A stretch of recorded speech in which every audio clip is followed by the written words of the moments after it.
दोस्तों ये स्टोरी का 7वां भाग है। अगर आपने इस स्टोरी के पिछले वाले भाग नहीं देखे हैं तो हमने प्लेलिस्ट में मेंशन कर दिया है, आप जा करके ज़रूर चेकआउट कर सकते हैं। शिवाय मेंशन शिवाय फ़ोन पर बात कर रहा था। शिवाय ने कहा, मिस डेजी समझने की कोशिश कीजिए, मैं ऐसा नहीं कर सकता, इंडिया में यह सब नहीं होता। डेजी ने कहा, मिस्टर शिवाय इंडिया में क्या होता है और क्या नहीं मुझे उससे फ़र्क नहीं पड़ता, लेकिन मुझे एक रात के लिए सॉरी चाहिए। सोच लीजिए अगर सॉरी को आपने मेरे पास भेज दिया तो आपको इस प्रोजेक्ट में बहुत प्रॉफिट होगा, वरना इस प्रोजेक्ट को छीनने में मुझे एक सेकंड भी नहीं लगेगा। शिवाय ने गुस्से में कहा, रघुवंशी परिवार ऐसा कुछ नहीं करता। डेजी ने हंसकर कहा, रघुवंशी परिवार सिर्फ लड़कियों की इज्जत करता है और मैं आपसे लड़का मांग रही हूँ। सौर को दे दीजिए, सौर की परफेक्ट बॉडी मुझे पसंद है। एक रात की बात है, उसके बाद तुम्हारा सौर तुम्हारे पास, मैं इंडिया से चली जाऊंगी, लेकिन जाने से पहले एक बार सौर को टेस्ट करना चाहती हूँ। शिवाय ने कहा, वह नहीं मानेगा, वह कभी नहीं मानेगा, जानती हूँ नहीं मानेगा, तभी मैंने आपसे कहा है। ऑफिस में देख कर ही समझ गई थी कि वह ऐसा वैसा लड़का नहीं है और यही अदा मुझे उसकी भा गई। मिस्टर शिवाय आपके पास टाइम नहीं है, कल मैं ऑस्ट्रेलिया वापस जा रही हूँ, उससे पहले ही मुझे सॉरी अपने होटल में चाहिए, वरना इस प्रोजेक्ट में लगा हुआ आपका सारा पैसा बर्बाद हो जाएगा। शिवाय ने गुस्से में फ़ोन काट दिया। शिवाय इस वक्त बहुत ज़्यादा टेंशन में था क्योंकि वह जानता था सॉरी ऐसा कुछ नहीं करेगा, वह इस बात के लिए कभी राजी नहीं होगा। शिवाय के दिल ने हंसते हुए कहा, लड़कियां तो लड़कियां, अब तो लड़के भी सेफ नहीं हैं। कैसे भूखी शेरनी की तरह शौर्य को निहार रही थी।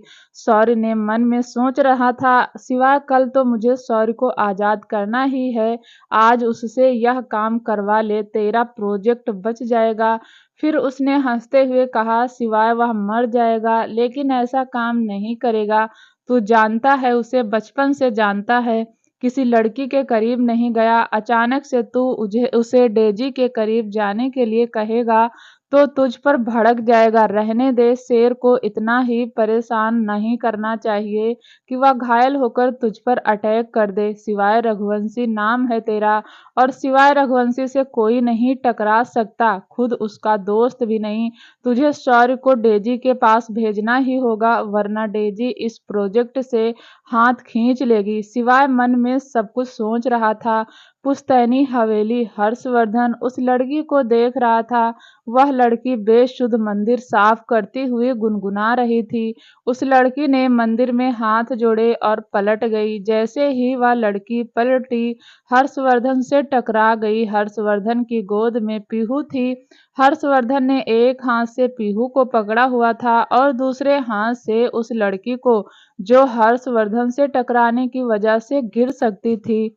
हर्षवर्धन और उस लड़की की नज़र एक दूसरे से मिली। उस लड़की ने जल्दी से अपनी नज़रें नीचे कर ली, लेकिन हर्षवर्धन की नज़र उसके चेहरे पर थी, टिकी ही थी। वह लड़की बहुत सुंदर थी, मोटी मोटी आंखें, भारी पलके, गोरा रंग, मीडियम साइज के होंठ। उस लड़की की आंखों में खालीपन था, चेहरे पर एक अजीब सा डर, ओवरलोड मासूमियत। हर्षवर्धन का एक हाथ उस लड़की की कमर पर था। उस लड़की ने कुछ कहा नहीं, बस वह हर्षवर्धन की बाहों से निकलना चाहती थी और इसलिए वह छटपटाने लगी। हर्षवर्धन ने नोटिस नहीं किया कि वह लड़की उसकी बाहों से निकलना चाहती है।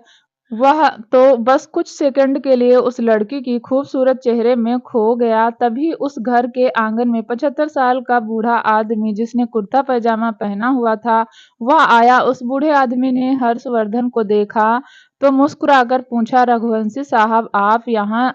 अब जाकर हर्षवर्धन का ध्यान उस लड़की से हटा और उस बूढ़े आदमी पर गया। हर्षवर्धन ने उस लड़की को छोड़ दिया। लड़की ने जल्दी से अपना दुपट्टा संभाला और वहां से आंगन की दूसरी तरफ चली गई। हर्षवर्धन ने उस बूढ़े आदमी को देखकर कहा, हाँ चौधरी साहब, बस ऐसे ही भजन की आवाज सुनी तो आ गया। आपकी बेटी काफ़ी अच्छा भजन गाती है। चौधरी साहब ने कहा, यह मेरी बेटी नहीं है, मेरे पोते की विधवा है। हर्षवर्धन को चौधरी साहब की बात सुनकर थोड़ा दुख हुआ। हर्षवर्धन ने इस वक्त चौधरी साहब से कुछ भी पूछना ठीक नहीं समझा। उसने सोचा कि वह हवेली में काका से कुछ पूछ लेगा। काका तो यहीं रहते हैं, इस लड़की के बारे में सब कुछ जानते होंगे। हर्षवर्धन अपने ही ख्यालों में था कि पीहू जाग गई, जिसने अपनी आंखों को रब करते हुए कहा, गुड मॉर्निंग डैड। हर्षवर्धन ने पीहू के गाल पर किस किया और बोला, गुड मॉर्निंग प्रिंसेस। हर्षवर्धन वहां से जाने लगा तो चौधरी साहब ने हर्षवर्धन को रोकते हुए कहा, कहाँ जा रहे हैं रघुवंशी साहब, अब आ ही गए हो तो नाश्ता करके जाइए, फिर दोबारा आप जैसी हस्ती के साथ नाश्ता करने का मौका कहाँ मिलेगा। हर्षवर्धन ने मुस्कुराकर कहा, जी चौधरी साहब, मैं तो बस भजन सुनकर आ गया था, नाश्ता करने किसी और दिन आऊंगा। चौधरी साहब ने रोकते हुए कहा, अरे रघुवंशी साहब, पिछले कई सालों से इस हवेली को देख रहा हूँ, आज तक कोई इस घर की चौखट पर नहीं आया, अब आप आए ही हैं तो जाने का बहाना ढूंढ रहे हैं, रुक जाइए। चौधरी साहब के इतना कहने पर हर्षवर्धन मना नहीं कर पाया और आंगन में पड़े सोफे पर बैठ गया। पीहू थोड़ी देर हर्षवर्धन की गोद में बैठी रही, फिर थोड़ी देर बाद बोली, डैड पीहू खेले खेले करेगी। हर्षवर्धन ने पीहू के माथे को चूम कर कहा, जाओ खेलो, ज्यादा दूर मत जाना, यहीं आस पास रहना। पीहू ने हाँ में गर्दन हिलाई। पीहू सीधा उस लड़की के पास गई, जो लड़की आंगन की दूसरी तरफ गाय भैंसों को चारा डाल रही थी। पीहू ने पहली बार गाय भैंस देखी थी, इसलिए वह बहुत ज्यादा एक्साइटेड थी। पीहू ताली बजा बजा कर उस लड़की के साथ गाय भैंस को चारा डाल रही थी। हर्षवर्धन बात तो चौधरी साहब से कर रहा था, लेकिन उसका पूरा ध्यान उस लड़की और पीहू पर ही था। हर्षवर्धन ने नोटिस किया कि पीहू उस लड़की के साथ काफी घुल मिल रही है। पीहू ज्यादातर हर्षवर्धन की गोद में ही रहती थी, किसी से बात करना, मिलना जुलना पीहू को पसंद नहीं था, लेकिन पीहू उस लड़की के साथ काफी बातें कर रही थी और हंस हंस कर उसे हर बात का जवाब दे रही थी, लेकिन वह लड़की बिल्कुल भी नहीं हंस रही थी। थोड़ी देर बाद पीहू उस लड़की के पास से भागकर हर्षवर्धन के पास आने लगी, पर रास्ते में गिर गई। उस लड़की ने जल्दी से पीहू को गोद में उठा लिया, उसके कपड़े झाड़ने लगी। पीहू के घुटने में थोड़ी सी चोट लग गई। उस लड़की ने अपना दुपट्टा लिया और पीहू के पैर को साफ करने लगी।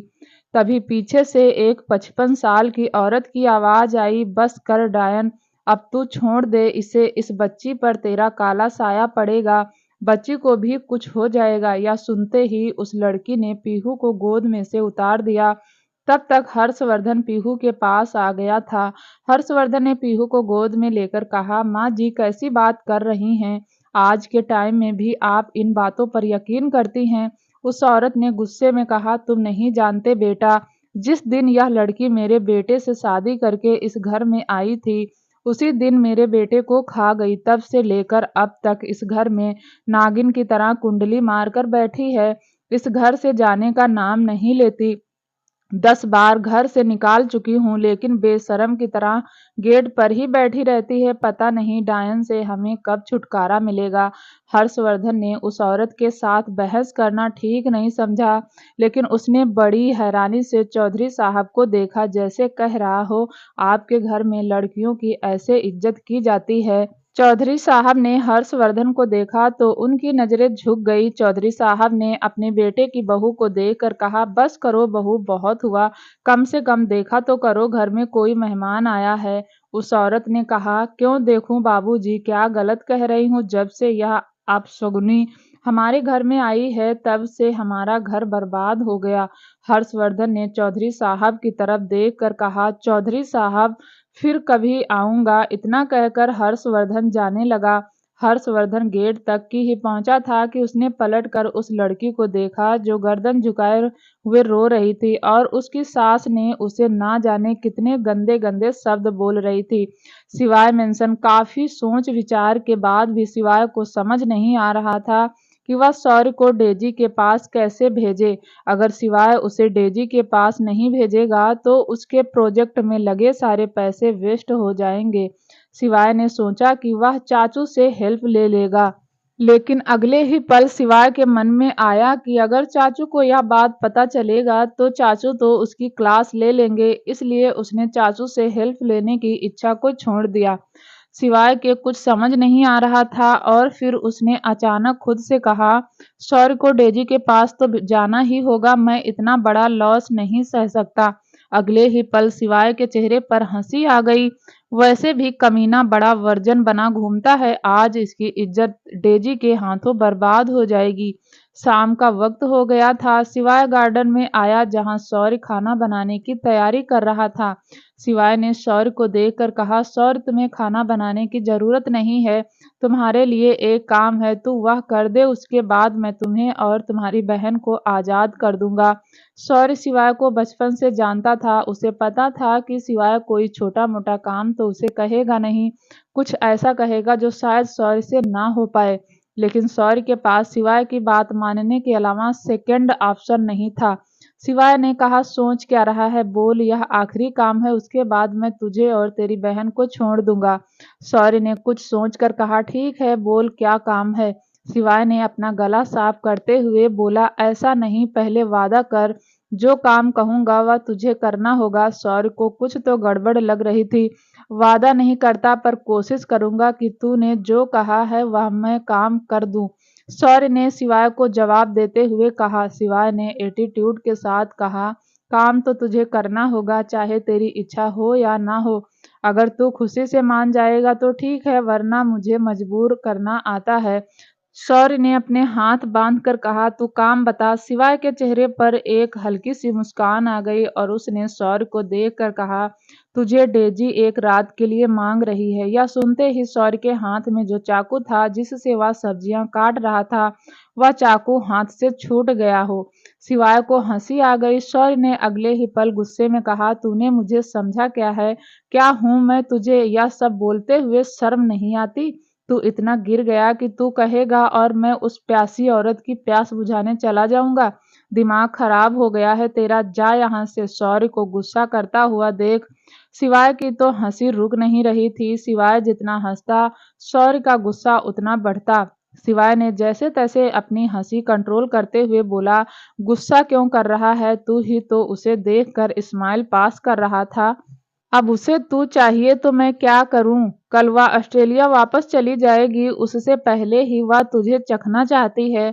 शौर्य ने शिवा से कहा, चल हट यहाँ से, मुझे तेरी बकवास नहीं सुनना, मुझे और भी काम है। शिवाय ने शौर्य को समझाते हुए कहा, क्या काम है, या सब्जी बनाना, या कोई काम हुआ, या तो मैं तुझे टॉर्चर करने के लिए करवाता हूँ। असली काम तो यही है कि तू डेजी के पास चला जा और अपनी इज्जत का फालूदा करवा ले। निकल यहाँ से, शौर्य ने जवाब देते हुए कहा। शिवाय ने फिर कहा, तू कौन सा कमसिन कली है कि तुझे दर्द होगा? शौर्य ने टमाटर प्याज धोते हुए कहा, कमसिन कली तो तू भी नहीं है, तू चला जा, राजवीर को भेज दे, तेरे तो कितने सारे बॉडीगार्ड हैं, किसी को भी भेज दे, मुझे ही क्यों भेज रहा है? या कोई तरीका नहीं बदला लेने का? मेरी भी कोई इज्जत है। वाह, इज्जतदार आदमी, चला जा। मैंने उससे हर ऑप्शन कहकर देख लिया, लेकिन उसे तू ही चाहिए, तेरे पीछे ही पागल है। जब वह तुझे ऑफिस में देखकर हंस रही थी, तब मैं समझ गया था कि आज चाकू खरबूजे पर गिरने वाला है, और देख, चाकू तैयार है कि कब खरबूजा आए। शिवाय ने एप्पल का बाइट लेते हुए कहा। शौर्य ने इस बार शिवाय को चाकू दिखाकर पॉइंट करते हुए कहा, शिवाय, मेरा दिमाग खराब मत कर, तू ऑलरेडी मेरे साथ बहुत कुछ गलत कर चुका है। तू अच्छे से जानता है, अगर मेरा गुस्सा आउट ऑफ कंट्रोल हो गया तो मैं गुस्से में क्या क्या कर दूंगा। मुझे खुद भी पता नहीं, मेरा दिमाग मत खराब कर, अब यहाँ से जा, आज का दिन और है, इसके बाद तेरे वादे के मुताबिक तू मुझे और मेरी बहन को आजाद करेगा। शिवाय या तो समझ गया था कि शौर्य नहीं मानेगा, शिवाय ने ही शौर्य को मजबूर करने की सोची। शिवाय की नजर आर्या पर पड़ी जो मटर छील रही थी। शिवाय ने बिना कुछ सोचे समझे आर्या को पकड़ा और झटके से खींचकर एक कंधे पर उठा लिया। शौर्य कुछ रिएक्ट करता उससे पहले ही शिवाय के गार्ड्स ने शौर्य को पकड़ लिया। आर्या कंटिन्यू शिवाय के कंधे पर मार रही थी, लेकिन उसके नाजुक से हाथ शिवाय के कंधे को मसाज देने का काम कर रहे थे। शिवाय ने अगले ही पल मुस्कुराकर कहा, छुई मुई ऐसे ही मारती रहो, अच्छा लग रहा है। शौर्य ने गुस्से में कहा, सिवाय दिन ब दिन गिरता जा रहा है। तू इतनी घटिया हरकत करने लगा है, मुझे यकीन नहीं आता कि मैंने कभी तेरे जैसे घटिया इंसान के साथ दोस्ती की थी, जो अपने प्रॉफिट के लिए कुछ भी कर सकता है। छोड़ दे मेरी बहन को, वरना तेरे लिए अच्छा नहीं होगा। मैं सच कहता हूँ, सिवाय जिस दिन शौर्य तेरी मजबूरी से आजाद हुआ, तुझसे हर बात का बदला लेगा। सिवाय ने अब भी आर्या को कंधे से नहीं उतारा और शौर्य को पॉइंट करके बोला, तब की तब देखेंगे, अभी फिलहाल तो मेरा काम कर, या तो अपनी इज्जत बचा ले या अपनी बहन की। शौर्य ने गुस्से में कहा, छोड़ दे मेरी बहन को, बीमार है वह, छोड़ दे, मत कर इतनी घटिया हरकत। शिवाय ने मुस्कुराकर कहा, तेरी बहन बीमार है ना, तो आज मैं तेरी बहन का इलाज कर देता हूँ, फिर तेरी बहन ठीक हो जाएगी। सिवाय तू अपनी हरकतों पर पछताएगा, उस वक्त मैं भी तुझे माफ नहीं करूंगा। शौर्य ने दांत पीसते हुए कहा। सिवाय ने फिर पूछा, तो क्या सोचा है तूने, ले जाऊं तेरी बहन को ऊपर? शौर्य ने कोई जवाब नहीं दिया। शौर्य की आंख से आंसू गिर गए। शौर्य ने अपने आप को बहुत ज्यादा बेबस महसूस कर रहा था। सिवाय ने जब देखा कि शौर्य ठीक से जवाब नहीं दे रहा है, तो वह आर्या को लेकर विला के अंदर जाने लगा।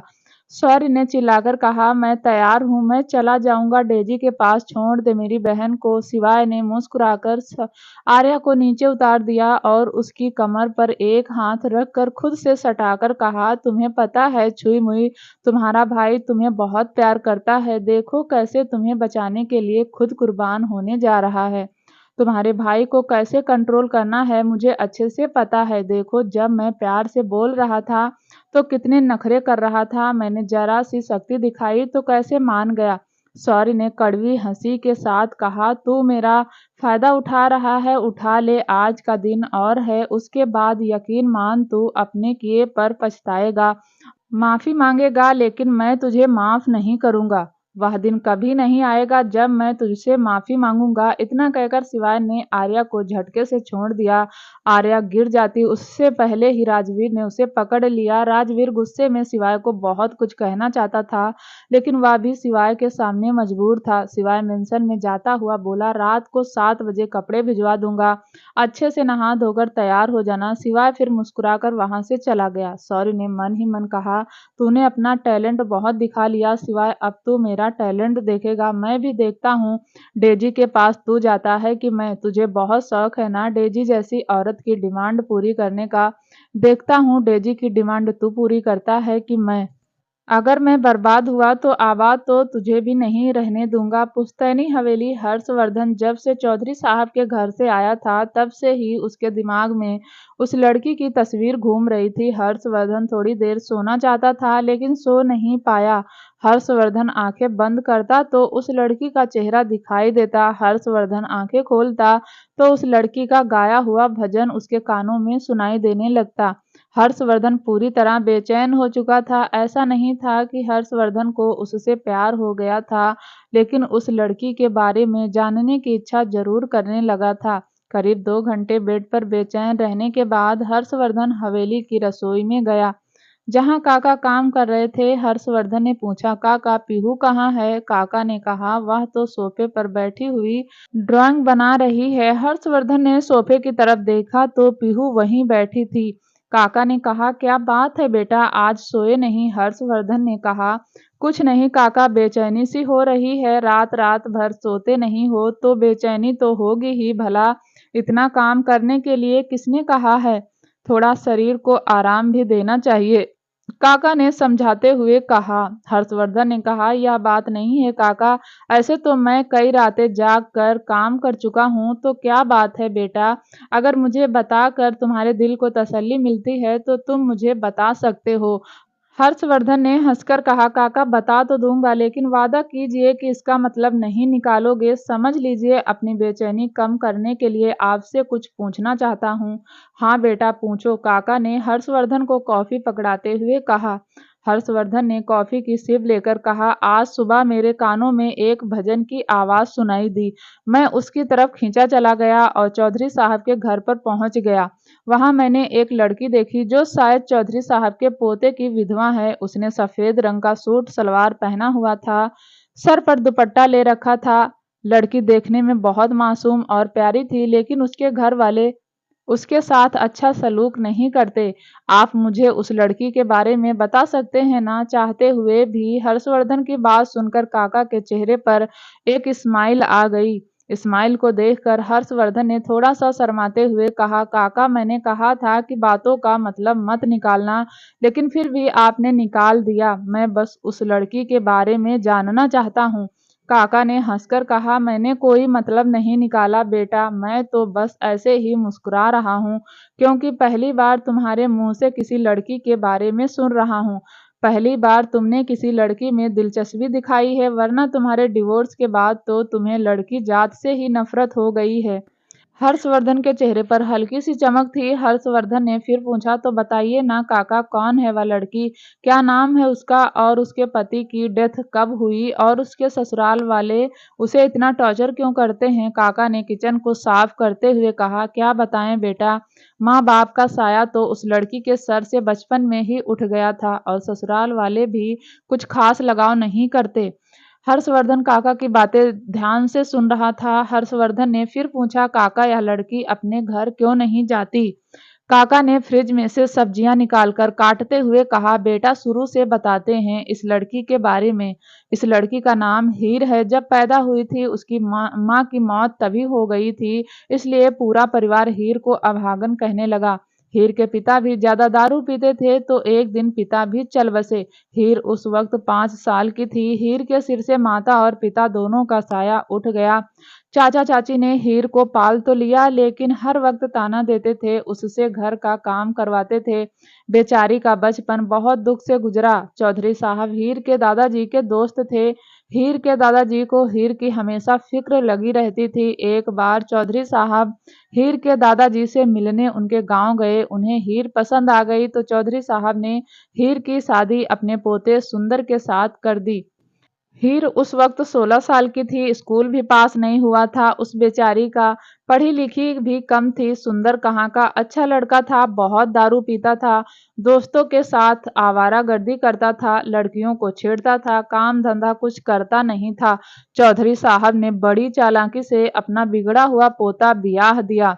जिस दिन दोनों की शादी हुई और सुंदर हीर को लेकर घर आया, उस दिन ठाकुर साहब के लोगों ने आकर सुंदर को गोलियों से भून दिया। हर्षवर्धन ने कॉफी का कप साइड में रखा और हैरानी से पूछा, "ठाकुर साहब ने सुंदर को क्यों मरवाया?" काका बोले, "सुंदर एक नंबर का बिगड़ा हुआ था। सुना है कि 20 लाख रुपए ठाकुर साहब से उधार लिए हुए थे, जिन्हें वह चुका नहीं पा रहा था। ठाकुर साहब ने कितनी बार घर आकर धमकी दी थी कि अगर वह पैसे नहीं देगा तो जान से मार देगा, लेकिन सुंदर और चौधरी साहब के कान में तो जूं भी नहीं रेंगी। नतीजा यह हुआ कि जिस दिन हीर ने पहला कदम उस घर में रखा, सुंदर की मौत हो गई। बेचारी हीर कुछ घंटे भी लाल जोड़ा ना पहन पाई और सफेद रंग उसके नसीब में लिख गया। तब से 7 साल से लेकर आज तक हो गए हैं बेटा। 7 साल से हीर के ससुराल वालों ने हीर को परेशान करने का एक भी मौका नहीं छोड़ा। 7 साल से तो मैं देख रहा हूँ, मैंने आज तक हीर को मुस्कुराते हुए नहीं देखा। गुलाम की तरह बस काम करती रहती है, सारे घर का काम करती है, फिर भी उसके ससुराल वाले उससे खुश नहीं रहते। बेचारी बीमार होती है तो काढ़ा बनाकर पी लेती है और कोई दवा नहीं दिलाता। बीमारी में भी घर का सारा काम करती है, कोई उस पर तरस नहीं खाता। और तो और उसका जेठ सतीश उस पर बुरी नजर रखता है।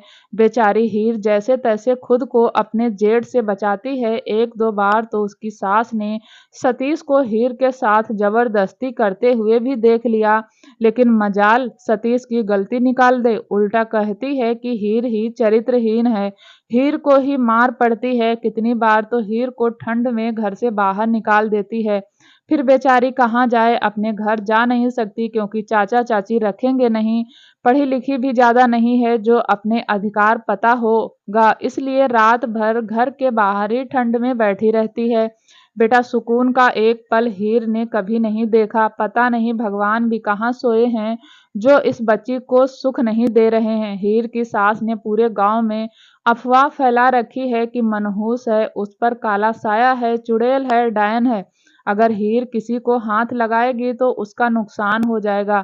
फिर भी पिछले 7 साल से अपने बारे में यही सुन रही है, इसलिए अब तो हीर ने भी मान लिया है कि वह अब शगुनी है।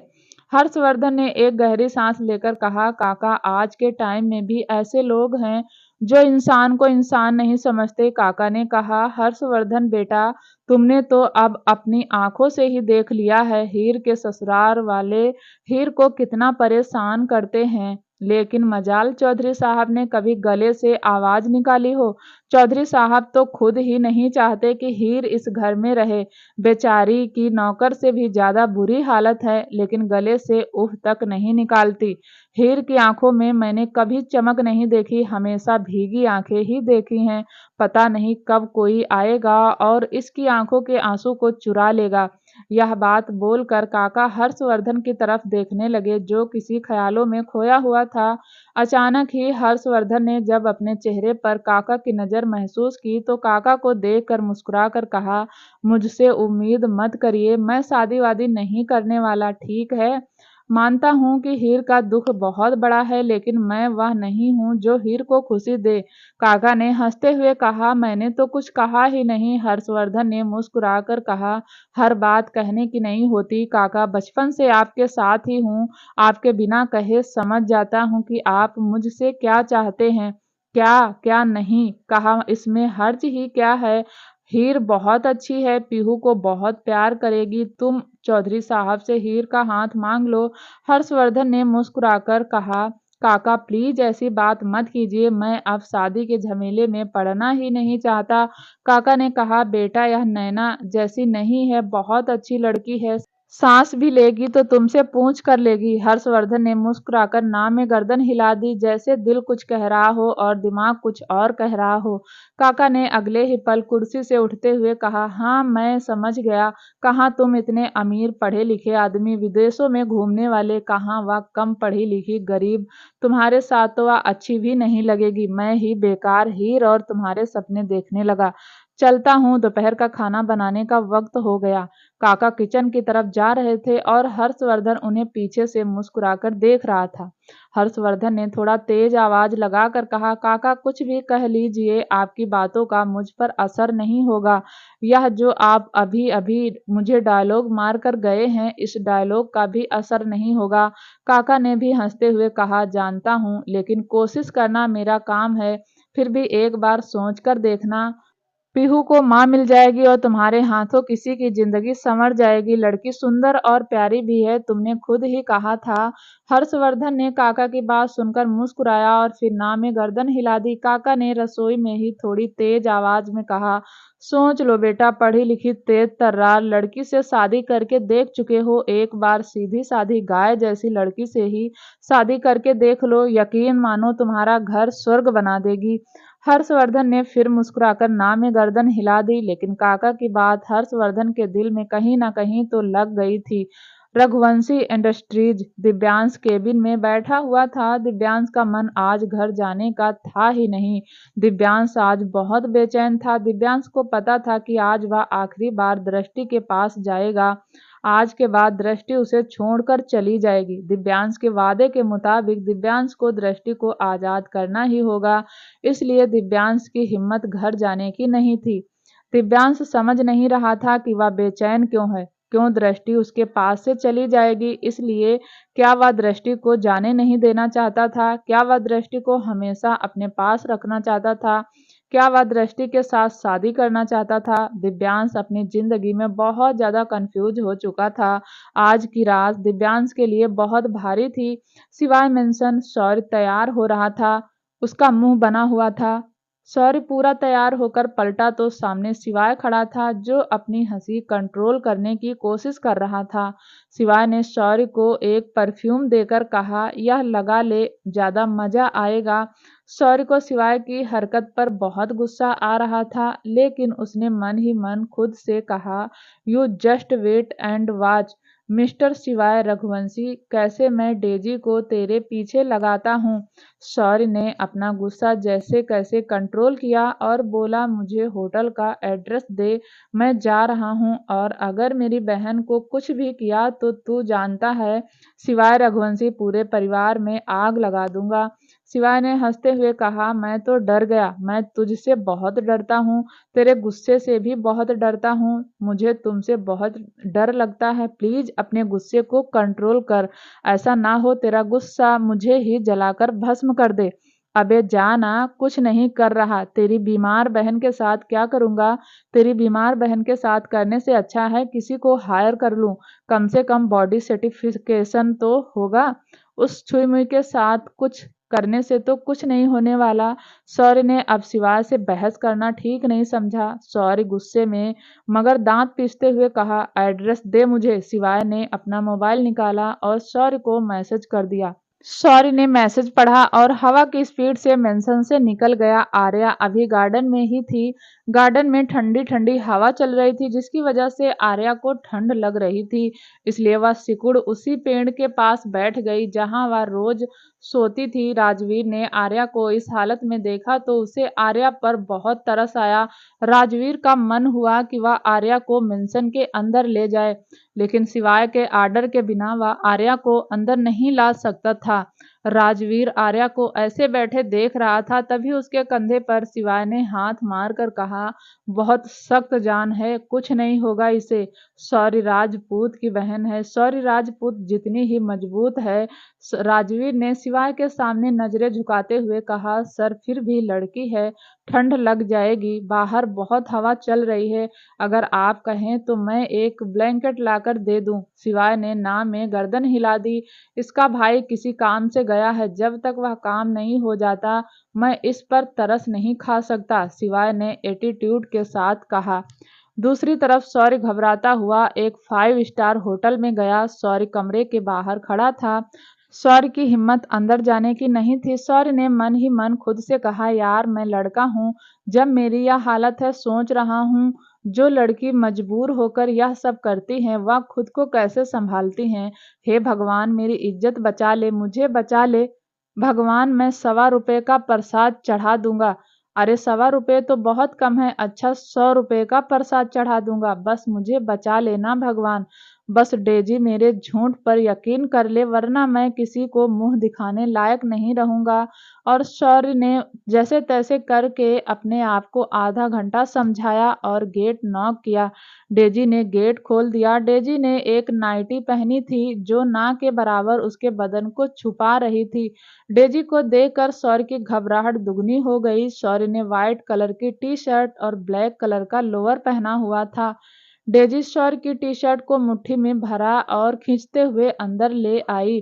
डेजी के ऐसा करने से शौर्य के दिल की धड़कन रॉकेट की स्पीड से भागने लगी। डेजी ने वक्त ना गंवाते हुए अपने होंठ शौर्य के होंठ पर रख दिए और किस करने लगी। करीब 20 सेकंड बाद डेजी ने शौर्य को खुद से दूर किया और अपने होंठ को साफ करते हुए बोली, तुम्हारे होंठ इतने कड़वे क्यों हैं?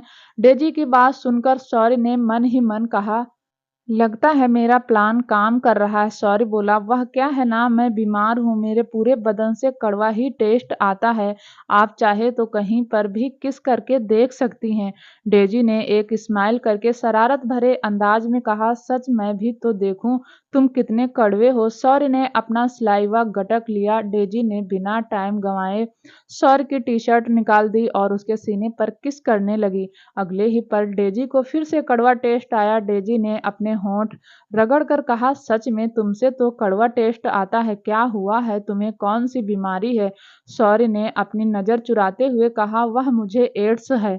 यह सुनते ही डेजी की आंखें फैल गई। डेजी ने थोड़ा गुस्से में कहा, अगर तुम्हें ऐसा है तो तुम यहाँ क्या कर रहे हो? निकलो यहाँ से। शौर्य ने कहा, आपने ही जिद की थी तो मैं क्या करता। अगर आप मुझे ऐसे निकाल देंगी तो शिवा सर मुझ पर गुस्सा करेंगे और फिर आपका प्रोजेक्ट, उसका क्या? हम अपने इन्वेस्टर को ऐसे नाराज तो नहीं कर सकते। डेजी ने कहा, निकलो यहाँ से। शौर्य बड़े शांत भाव में बोला, लेकिन मैं आपकी डिजायर पूरी कर सकता हूँ। डेजी ने कहा, कैसे करोगे, मुझे एड्स देकर? शौर्य ने एक शरारत भरी मुस्कान के साथ कहा, नहीं नहीं मैम, आपको डिजायर ही तो कंप्लीट करनी है। आप शिवाय के साथ कीजिए। शिवाय सर को आप जानती नहीं हैं, क्या बॉडी है उनकी, आप उनकी बॉडी देखेंगी। शौर्य ने डेजी के जवाब का इंतजार ही नहीं किया और अपने फोन से शिवाय की फोटो दिखाने लगा। वह फोटो जिसमें शिवाय शर्टलेस था, शिवाय की बॉडी भी किसी बॉलीवुड हॉलीवुड हीरो से कम नहीं थी, जिसे देखकर डेजी अपना सलाइवा गटक रही थी। सॉरी, डेजी की हालत समझ गया और बोला, है ना मैम, सर कितने हॉट एंड सेक्सी। डेजी ने हाँ में गर्दन हिला दी। शिवाय डेजी को वह फोटो दिखा रहा था जब सौर्य और शिवाय साथ में जिम करते थे और दोनों शर्टलेस होकर एक दूसरे की फोटो खींचते थे। सौर्य के चेहरे पर एक डेविल स्माइल आ गई। सौर्य शिवाय की वह सारी फोटो दिखा दी। सौर्य ने शिवाय की सारी वह फोटो दिखाई जिसमें शिवाय बहुत हैंडसम लग रहा था, जिसमें शिवाय की बॉडी बहुत अट्रैक्टिव लग रही थी। शिवाय की फोटो देखकर डेजी का डिजायर बढ़ता जा रहा था। डेजी लिस्ट भरी नजरों से शिवाय की बॉडी देख रही थी और सौर्य मन ही मन खुश हो रहा था। सौर्य ने आग में घी डालते हुए कहा, समझ नहीं आता मैम, आपकी नज़रों से शिवाय रघुवंशी बच कैसे गया। मैम, कंपेयर कीजिए मुझे और शिवाय रघुवंशी को। शिवाय रघुवंशी मुझसे ज़्यादा सेक्सी एंड हॉट है, उसका स्टेमिना भी मुझसे बहुत ज़्यादा है। वह तो ज़्यादातर सूट पहनकर रहता है, इसलिए उसकी बॉडी दिखाई नहीं देती। एक बार उसे शर्टलेस देखें, आप खुद को रोक नहीं पाओगी। डेजी ने सौर्य को हैरानी से देखा, जैसे कुछ पूछना चाहती हो। सौर्य ने डेजी के दिल की बात समझते हुए कहा, हाँ मैडम, पूछिए, क्या पूछना है। तुम मुझे तो पागल नहीं बना रहे हो? ऐसा तो नहीं कि तुम खुद बचने के लिए शिवाय को फंसा रहे हो? डेजी ने शक जताते हुए कहा। सौर्य भी कम नहीं था, भंजा हुआ खिलाड़ी था, सब कुछ सोच कर आया था, आखिर शिवाय का दोस्त था। शिवाय जितनी ही कमीना था। छोड़िए मैम, आप मेरे साथ ही डिजायर कंप्लीट कर लीजिए। इतना कहकर सौर्य ने अपनी एक फिंगर डेजी के मुंह में रख दी। डेजी उस फिंगर को शक करने लगी, लेकिन फिर से उसे कड़वाहट महसूस हुई। डेजी ने सौर्य की फिंगर को छोड़ दी। सौर्य ने अपनी हंसी कंट्रोल करते हुए कहा, मैम, अगर आपको लगता है कि मैं आपके साथ गेम खेल रहा हूं तो मैं यही हूं, मैं कहीं नहीं जाऊंगा। आप शिवाय सर को बुला लीजिए। मैं तो इसलिए कह रहा हूं क्योंकि मैं नहीं चाहता कि हमारे इन्वेस्टर बुरा मान जाए। आप शिवाय सर को बुलाइए तो वह मना नहीं करेंगे और वैसे भी वह इस खेल में मुझसे ज्यादा माहिर हैं। डेजी धीरे धीरे सौर्य की बातों में आने लगी, लेकिन फिर भी उसने पूछा, मैंने कभी सुना नहीं है मिस्टर शिवाय रघुवंशी ऐसे हैं। सुना है, मिस्टर शिवाय रघुवंशी तो काफी शरीफ हैं। वह कभी किसी लड़की के साथ नहीं दिखे, ना ही कभी उनके बारे में कोई अफवाह सुनी है। सुना है अमेरिकन ब्यूटी लायरा ही उनकी गर्लफ्रेंड है, जिनसे वह बहुत प्यार करते हैं और फ्यूचर में उनसे शादी करेंगे। सौर्य ने कहा, अमेरिका में बैठी है, उसे क्या पता शिवाय यहाँ क्या करता है और क्या नहीं। अब आप ही बताइए, अपने कर्म कांड सबको बताकर थोड़ी करेगा, यह चीज तो चुपचाप चोरी चोरी होती है ना। अब आप ही देख लीजिए, आप भी तो अपने हस्बैंड से चोरी चोरी सब कर रही हैं। आपके हस्बैंड को आपके इस कर्म कांड के बारे में नहीं पता होगा। डेजी ने फिर से शक जताते हुए कहा, तो फिर तुमको इन सब बातों के बारे में कैसे पता। सौर्य ने कहा, मैडम, मैं ही तो अरेंज करता हूँ, मेरे अलावा किसी को नहीं पता सिवाय सर के बारे में। मैं तो आपको इसलिए कह रहा हूँ, कहीं ना कहीं शिवाय सर को भी बुरा लगा होगा कि आपने उसे छोड़कर मुझे डिसाइड किया। ऐसा ना हो कि शिवाय सर आपसे भी नाराज हो जाएं। समझने की कोशिश कीजिए और उन्हें बुला लीजिए।